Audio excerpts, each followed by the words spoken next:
Menduan menyatu dalam doa dan renungan dari Katedral Kristus Raja Purwokerto, hari Jumat tanggal 3 Maret 2023 bersama saya Romo Martinus Ngarlan. Saudara-saudari sahabat Tuhan terkasih, selamat pagi, berkah dalam. Hari ini kita akan merenungkan sabda Tuhan dari Injil Matius bab 5 ayat 20 sampai dengan 26. Dalam nama Bapa dan Putra dan Roh Kudus, amin. Tuhan bersamamu dan bersama rohmu. Inilah Injil suci menurut Matius. Dimuliakanlah Tuhan. Dalam khotbah di bukit berkatalah Yesus kepada murid-muridnya, jika hidup keagamaanmu tidak lebih benar daripada hidup keagamaan orang Farisi dan ahli Taurat, kalian tidak akan masuk ke dalam kerajaan sorga. Kalian telah mendengar apa yang difirmankan kepada nenek moyang kita, jangan membunuh. Siapa yang membunuh harus dihukum. Tetapi aku berkata kepadamu, setiap orang yang marah terhadap saudaranya harus dihukum. Barang siapa berkata kepada saudaranya kafir, harus dihadapkan ke mahkamah agama. Dan siapa yang berkata jahil, harus diserahkan ke dalam neraka yang menyala-nyala. Sebab itu, jika engkau mempersembahkan persembahan di atas mezbah, dan engkau teringat akan sesuatu yang ada dalam hati saudaramu terhadap engkau, tinggalkanlah persembahan di depan mezbah itu, dan pergilah berdamai dahulu dengan saudaramu, lalu kembali untuk mempersembahkan persembahan itu. Segeralah berdamai dengan lawanmu selama engkau bersama-sama dengan dia di tengah jalan, supaya lawanmu itu jangan menyerahkan engkau kepada hakim, dan hakim itu menyerahkan engkau kepada pembantunya, dan engkau dilemparkan ke dalam penjara. Aku berkata kepadamu, sesungguhnya engkau tidak akan keluar dari sana sebelum engkau membayar hutangmu sampai lunas. Demikianlah sabda Tuhan, terpujilah Kristus. Saudara-saudari sahabat Tuhan terkasih, dalam Injil hari ini, Yesus mewartakan sekaligus mengajak agar para murid dapat menghayati hidup keagamaan mereka lebih baik dan benar.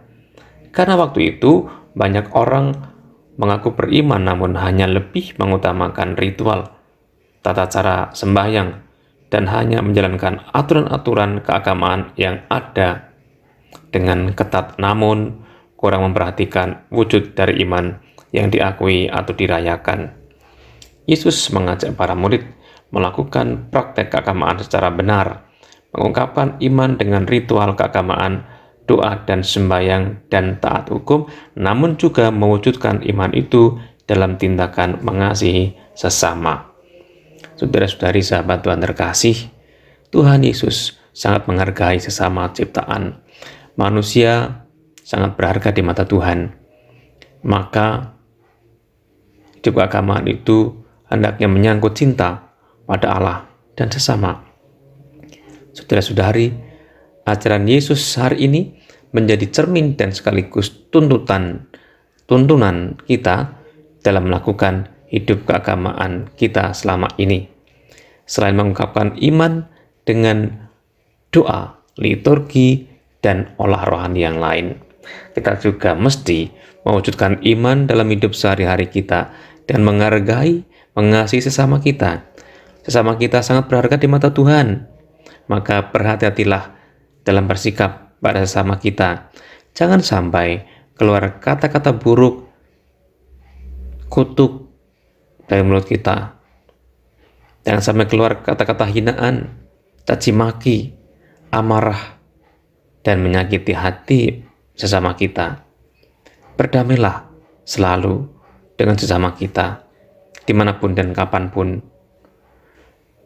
Maka hidup keagamaan yang benar adalah harus memperhatikan kebutuhan sesama dan tidak berbuat jahat kepada mereka.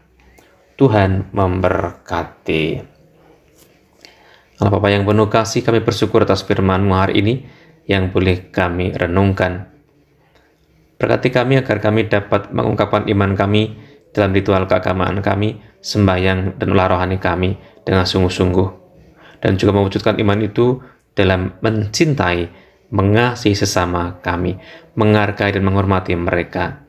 Ajari kami untuk bisa berpantang mulut bicara yang jelek, yang jahat terhadap sesama kami, tapi ajarilah kami untuk bisa menggunakan mulut kami dengan memuji dan menyampaikan hal-hal yang positif yang mendukung perkembangan dan hidup sesama kami. Kami juga mohon berkat-Mu untuk pekerjaan kami hari ini agar selaras dengan kehendak-Mu, dengan pengantaran Kristus Tuhan kami. Amin. Tuhan bersamamu dan bersama rohmu. Semoga Allah yang Maha Kuasa memberkati saudara sekalian dan pekerjaan hari ini, Bapa dan Putra dan Roh Kudus. Amin. Saudara-saudari terkasih, selamat beraktivitas. Tuhan memberkati. Salam mendoan.